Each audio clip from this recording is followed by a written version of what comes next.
নমস্কার সকলকে।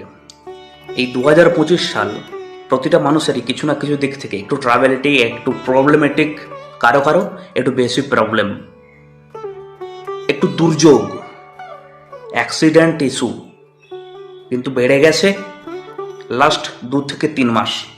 কেন? এটা মঙ্গলের বছর 2025 সাল।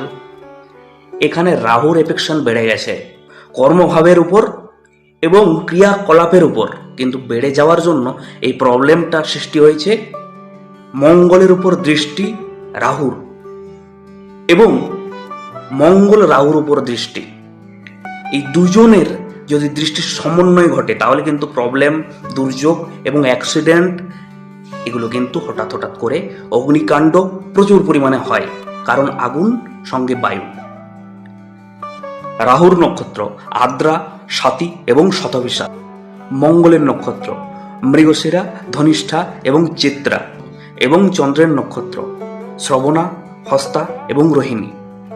এই জাতক জাতিকারা একটু সাবধানে জুলাই এবং অগাস্ট মাস অবশ্যই কিন্তু বের করবেন, সঙ্গে দক্ষিণাকালিকা স্তোত্র এবং বজরংবলীর পাঠ কিন্তু করবেন, অবশ্যই ফল মিলবে।